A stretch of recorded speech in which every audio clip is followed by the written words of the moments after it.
Hello my dear students, मेरे प्यारे बच्चों, आप सभी लोगों का आपके अपने कोचिंग सेंटर पर स्वागत है। मेरे प्यारे बच्चों, आज मैंने आप सभी लोगों के लिए बहुत ही इम्पॉर्टेंट एक्सरसाइज जो कि पैसिव वॉइस से रिलेटेड है, और ये एक ऐसा टॉपिक है जो कि हर एग्ज़ाम में high school, ninth, 12th 11th या मेरे जो भाई जो साथी जो है यूपी टेट सुपर टेट की तैयारी कर रहे हैं, तो जहाँ कहीं भी पैसिव वॉइस का टॉपिक पूछा जाता है उनके लिए मोस्ट इम्पॉर्टेंट है। तो चलिए मैं एक्सरसाइज को शुरू करता हूँ और आपको एक्सप्लेन भी करवाता जाऊँगा, आपको समझाता भी जाऊँगा किस तरीके से आंसर होते हैं। ठीक है, चलिए देखते हैं। पहला सेंटेंस देख लेते हैं मेरे प्यारे बच्चों। लिखा है the pupil elected him mayor. जी हाँ, लिखा है the pupil elected him mayor. तो इस सेंटेंस की पैसिव वॉइस क्या बनेगी? चार ऑप्शन आपके सामने हैं। He was elected mayor by the pupil, he was elected mayor the pupil, he was elected mayor by the pupil, mayor is elected by the pupil, he is elected by the pupil mayor. इन चार option में देखिए मेरे प्यारे बच्चों, जब second form दी जाती है तब हमें वाज वर्ग का प्रयोग करना होता है। जी हाँ, जब सेकेंड फॉर्म दी जाए, when second form of the verb is given, then we always use was were helping verb in passive voice। तो देखिए बाज, एक तो इस सेंटेंस में बाज आया हुआ है, दूसरा इसमें बाज आया हुआ है, तो इन दो में से ही आपका कोई एक सही हो सकता है। सी में इज है और डी में भी इज का प्रयोग हुआ है। तो देखिए अब कौन सा, अब देखते हैं हिम। इसमें हिम सबसे पहले दे दिया गया है, तो हिम नहीं, हिम का क्या हो जाएगा? ही। तो इसका मतलब बी ऑप्शन आपका करेक्ट होगा। He was elected mayor by the pupil. जी हाँ, he was elected mayor by the pupil, ये वाला आपका ऑप्शन ठीक हो गया है। चलिए आगे बढ़ते हैं। सेकंड में दिया गया है मेरे प्यारे बच्चों, डोंट लाफ एट मी। जी हाँ, डोंट लाफ एट मी। इसकी पैसिव वॉइस देख लेते हैं। फर्स्ट सेंटेंस में लिखा है let me be laughed at, let me not be laughed at. C में है आई एम लाफ्ड एट, और डी में है लेट मी नॉट लाफ्ड। ठीक है, अब इसमें से समझते हैं क्या होगा। मेरे प्यारे बच्चों, आपको याद रखना है जब भी इम्परेटिव सेंटेंस होता है तो हमेशा सब्जेक्टिव जो ऑब्जेक्ट दिया जाता है उसे कभी भी हम सब्जेक्टिव केस में नहीं लिखते हैं। It will be always objective case. Me है तो मी रहता है। जब भी इसकी पैसिव वॉइस बनेगी, देखिए इम्परेटिव सेंटेंस है तो लेट से तो बनेगी ही, तो लेट से देखिए ये वाली इसकी पैसिव वॉइस लेट से बनी नहीं, तो ये तो कैंसिल हो गया। ये 1 2 और 3, 1 2 3, ये लेट से पैसिव वॉइस बनी है। ठीक है, अब ऑब्जेक्टिव केस मैंने बताया रहना चाहिए लेट मी, इसमें भी है लेट मी सभी में है। इसका मतलब ये तीनों इस हिसाब से ठीक हो रहे। आगे देख लेते हैं। लेट मी बी लाफ्ड, जबकि इसमें डोंट था तो इसमें नॉट है नहीं, इसका मतलब ये वाला सही नहीं है। Let me not be laughed eight, ये सही हो सकता है क्योंकि लेट मी का मी है, आई नहीं किया गया, फिर नॉट भी आया, फिर बी आया, लाफ्ड एट। और इसमें है लेट मी बी नॉट, यहाँ पर बी के बाद नॉट दिया गया, इसका मतलब ये वाला सही नहीं। कौन सा सही है? B option is correct option. Let me not be laughed at. जी हाँ मेरे प्यारे बच्चों, कौन सा सही होगा? Let me not be laughed at, B option आपका करेक्ट ऑप्शन हो गया। ठीक है, चलिए थर्ड पैसिव वॉइस देखते हैं क्या दी गई है। Someone pulled the bull violently. देखिए आपको सही से दिख रहा होगा, ऑप्शन भी आपको दिख रहे हैं। Someone pulled the bull violently, इसकी हमें पैसिव वॉइस बनानी है। ऑप्शन आपके सामने है। फर्स्ट ऑप्शन है the bull had been pulled violently by someone, the bull was not be pulled violently by someone, और सी में है the pull had been pulled violently, और डी में है the pull was pulled violently. तो मेरे प्यारे बच्चों, मैं आपको यहाँ पे एक रूल बताता हूँ कि जब भी someone, when someone is given in active voice, जब एक्टिव वॉइस में आपका समवन दिया जाए तो पैसिव वॉइस में आप क्या करेंगे? पैसिव वॉइस में समवन को हम लिखते ही नहीं हैं। जी हाँ, पैसिव वॉइस में नहीं लिखते, बाई समवन नहीं लिखा जाता है। तो देखिए इसमें बाई समवन लिखा ये गलत है, इसमें बाई समवन लिखा ये गलत है, इन दो में से एक सही करेंगे। अभी मैंने बताया था when second form of the verb is given we always use was were, तो इन दो में से देखते हैं वाज वर किसमें आई है। देखिए इसमें हैड बीन दिया गया, ये गलत है, इसमें वाज का प्रयोग हुआ है। तो क्या सेंटेंस बना? The bull was pulled violently. जी हाँ, the bull was pulled violently. ठीक है, तो ये आपका डी ऑप्शन सही हो गया। D option is a correct answer.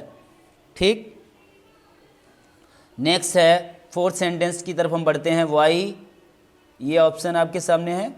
Y have not they allowed you to go, why have not they allowed you to go. अब देखते हैं इसमें से क्या पैसिव वॉइस बनेगी। फर्स्ट सेंटेंस है why have you not been allowed to गो।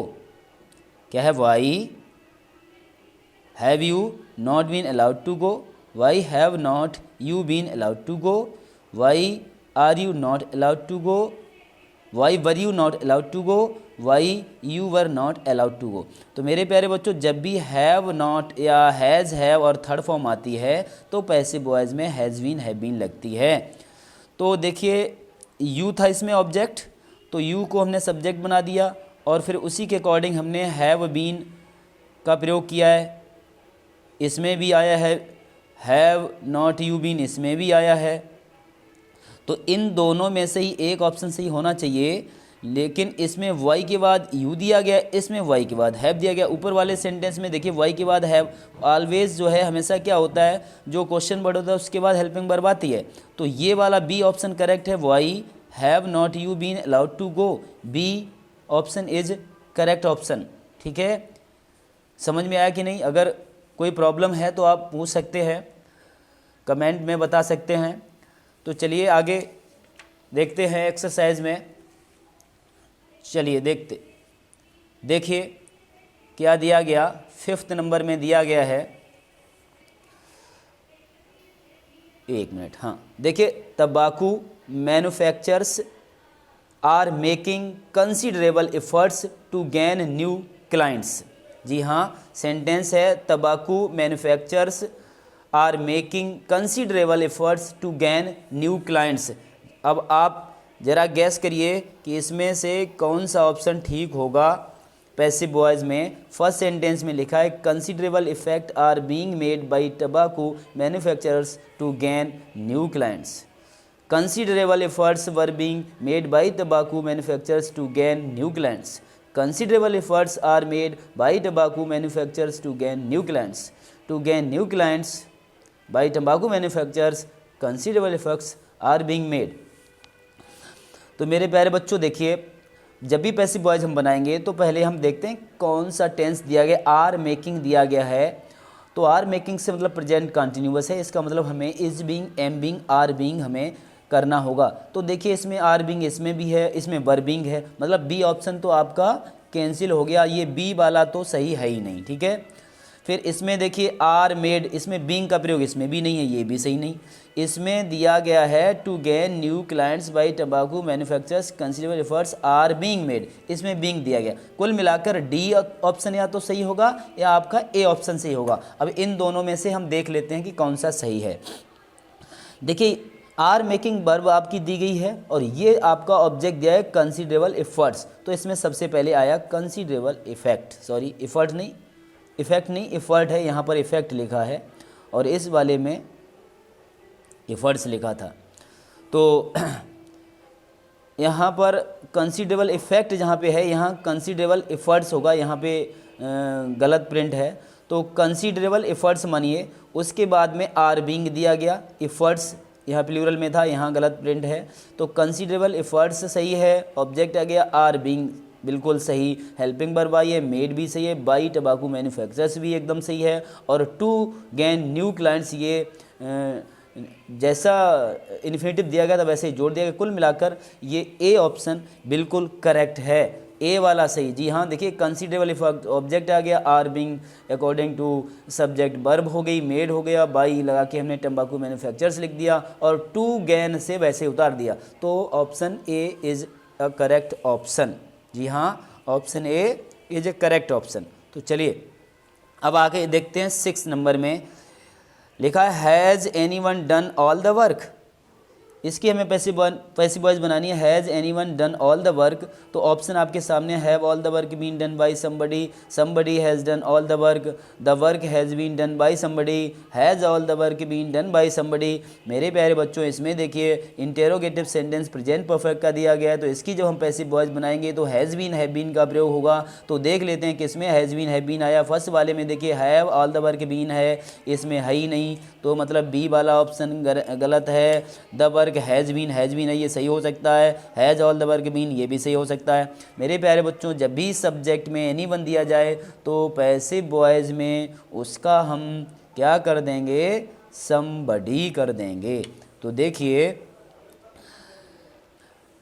इसमें इस वाले में लिखा हैव ऑल द वर्क, कौन सा लिखा है, हैव ऑल द वर्क, तो ऑल द वर्क उसके साथ में हैव सही लग रहा है। ऑल द वर्क प्लूरल में है तो हैव हो जाएगा, ऑल द वर्क हो गया, बीन हो गया, डन हो गया, बाई हो गया, और एनी वन का समबडी हो गया, और क्वेश्चन मार्क इसमें नहीं लगा है, क्वेश्चन मार्क भी लगेगा। तो कुल मिला के कौन सा सही है,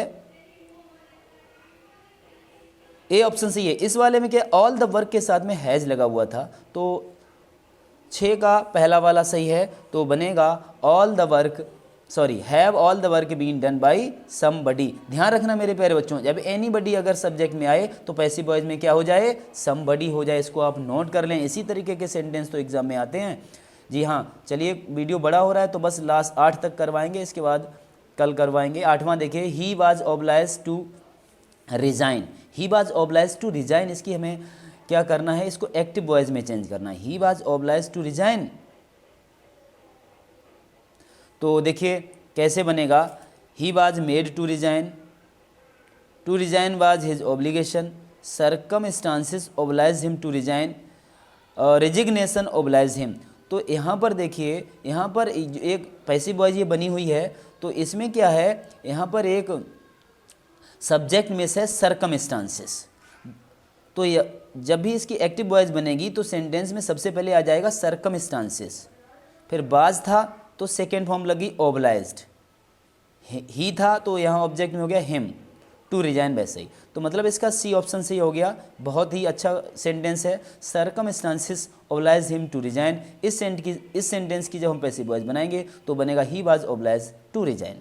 ठीक है, उम्मीद करता हूँ कि आपको ये वीडियो पसंद आएगा। Thanks for watching my video.